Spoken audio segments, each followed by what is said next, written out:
नमस्कार, आप सभी का हार्दिक अभिनंदन। आइए पद्म पुराण के उत्तरखंड के अगले अध्याय का पाठन आरंभ करते हैं। श्रीमद् भगवत गीता के 7वें तथा 8वें अध्यायों का महात्म्य। भगवान शिव कहते हैं, पार्वती अब मैं 7वें अध्याय का महात्म्य बतलाता हूँ, जिसे सुनकर कानों में अमृत राशि भर जाती है। पाटलिपुत्र नामक एक दुर्गम नगर है, जिसका गोपुर द्वार बहुत ही ऊंचा है। उस नगर में शंकुकर्ण नामक एक ब्राह्मण रहता था। उसने वैश्यवृत्ति का आश्रय लेकर बहुत धन कमाया, किंतु न तो कभी पितरों का तर्पण किया और न देवताओं का पूजन ही। वह धनोपार्जन में तत्पर होकर राजाओं को ही भोज दिया करता था।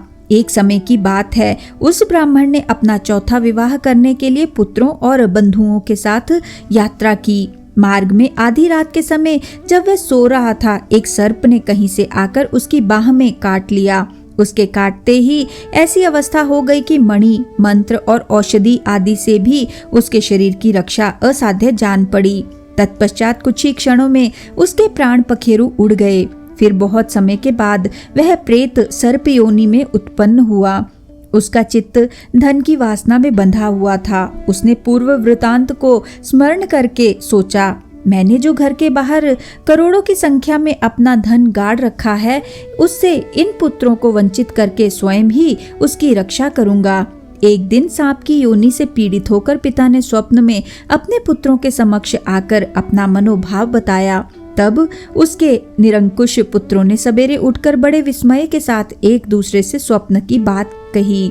उनमें से मझला पुत्र कुदाल हाथ में लिए घर से निकला और जहां उसके पिता सर्पयोनि धारण करके रहते थे, उस स्थान पर गया। यद्यपि उसे धन के स्थान का ठीक पता नहीं था, तो भी उसने चिन्हों से उसका ठीक निश्चय कर लिया और लोभ बुद्धि से वहां पहुंचकर बाम्बी को खोदना आरंभ किया। तब उस बाम्बी से बड़ा भयानक सांप प्रकट हुआ और बोला, ओ मूढ़, तू कौन है? किस लिए आया है? क्यों बिल खोद रहा है? अथवा किसने तुझे भेजा है? ये सारी बातें मेरे सामने बता। पुत्र बोला, मैं आपका पुत्र हूँ, मेरा नाम शिव है। मैं रात्रि में देखे हुए स्वप्न से विस्मित होकर यहाँ का सुवर्ण लेने के कौतूहल से आया हूँ। पुत्र की यह लोक निंदित वाणी सुनकर वह सांप हंसता हुआ उच्च स्वर से इस प्रकार स्पष्ट वचन बोला, यदि तू मेरा पुत्र है तो मुझे शीघ्र ही बंधन से मुक्त कर। मैं पूर्व जन्म के गाड़े हुए धन के लिए सर्प योनि में उत्पन्न हुआ हूँ। पुत्र ने पूछा, पिताजी आपकी मुक्ति कैसे होगी? इसका उपाय मुझे बताइए, क्योंकि मैं इस रात में सब लोगों को छोड़कर आपके पास आया हूँ। पिता ने कहा, बेटा, गीता के अमृतमय 7वें अध्याय को छोड़कर मुझे मुक्त करने में तीर्थ, दान, तप और यज्ञ भी सर्वथा समर्थ नहीं है। केवल गीता का 7वां अध्याय ही प्राणियों के जरा मृत्यु आदि दुख को दूर करने वाला है। पुत्र, मेरे श्राद्ध के दिन 7वें अध्याय का पाठ करने वाले ब्राह्मण को श्रद्धा पूर्वक भोजन कराओ। इससे निस्संदेह मेरी मुक्ति हो जाएगी। वत्स, अपनी शक्ति के अनुसार पूर्ण श्रद्धा के साथ वेद विद्या में प्रवीण अन्य ब्राह्मणों को भी भोजन कराना। सर्प योनि में पड़े हुए पिता के ये वचन सुनकर सभी पुत्रों ने उनकी आज्ञा के अनुसार तथा उससे भी अधिक किया। तब शंकुकर्ण ने अपने सर्प शरीर को त्याग कर दिव्य देह धारण किया और सारा धन पुत्रों के अधीन कर दिया। पिता ने करोड़ों की संख्या में जो धन बांट कर दिया था, उससे वे सदाचारी पुत्र बहुत प्रसन्न हुए। उनकी बुद्धि धर्म में लगी हुई थी, इसलिए उन्होंने बावली, कुआं, पोखरा, यज्ञ तथा देव मंदिर के लिए उस धन का उपयोग किया और अन्नशाला भी बनवाई। तत्पश्चात 7वें अध्याय का सदा जप करते हुए उन्होंने मोक्ष प्राप्त किया। पार्वती, यह तुम्हें 7वें अध्याय का महात्म्य बताया गया है, जिसके श्रवण मात्र से मानव सब पातकों से मुक्त हो जाता है।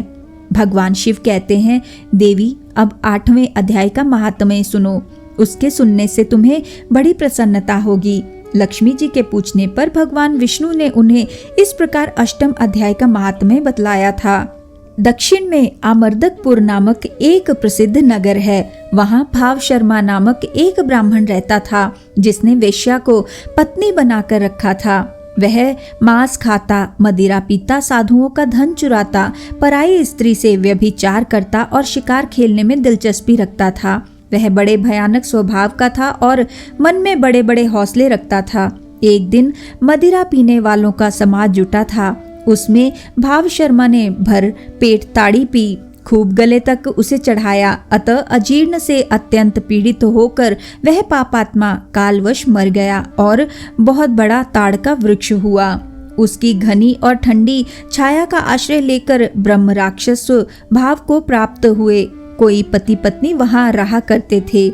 उनके पूर्व जन्म की घटना इस प्रकार है। एक कुशीबल नामक ब्राह्मण था जो वेद वेदांग के तत्वों का ज्ञाता, संपूर्ण शास्त्रों के अर्थ का विशेषज्ञ और सदाचारी था। उसकी स्त्री का नाम कुमति था। वह बड़े खोटे विचार की थी। वह ब्राह्मण विद्वान होने पर भी अत्यंत लोभवश अपनी स्त्री के साथ प्रतिदिन भैंस, काल पुरुष और घोड़े आदि बड़े दानों को ग्रहण किया करता था, परंतु दूसरे ब्राह्मणों को दान में मिली हुई कौड़ी भी नहीं देता था। वे ही दोनों पति पत्नी कालवश मृत्यु को प्राप्त होकर ब्रह्म राक्षस हुए। वे भूख और प्यास से पीड़ित हो इस पृथ्वी पर घूमते हुए उसी ताड़ वृक्ष के पास आए और उसके मूल भाग में विश्राम करने लगे।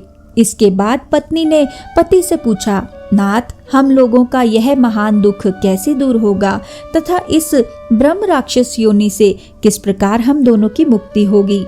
तब उस ब्राह्मण ने कहा, ब्रह्म विद्या के उपदेश से अध्यात्म तत्व के विचार और कर्म विधि के ज्ञान बिना किस प्रकार संकट से छुटकारा मिल सकता है?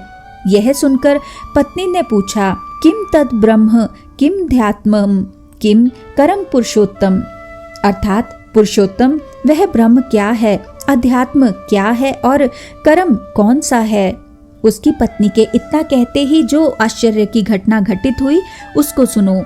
उपयुक्त वाक्य गीता के 8वें अध्याय का आधा श्लोक था। उसके श्रवण से वह वृक्ष उस समय ताड़ के रूप को त्याग कर भाव शर्मा नामक ब्राह्मण हो गया। तत्काल ज्ञान होने से विशुद्ध चित्त होकर वह पाप के चोले से मुक्त हो गया तथा उस आधे श्लोक के ही महात्म्य से वे पति पत्नी भी मुक्त हो गए। उनके मुख से दैवात ही 8वें अध्याय का आधा श्लोक निकल पड़ा था। तदनंतर आकाश से एक दिव्य विमान आया और वे दोनों पति पत्नी उस विमान पर आरूढ़ होकर स्वर्गलोक को चले गए। वहां का यह सारा वृतांत अत्यंत आश्चर्यजनक था।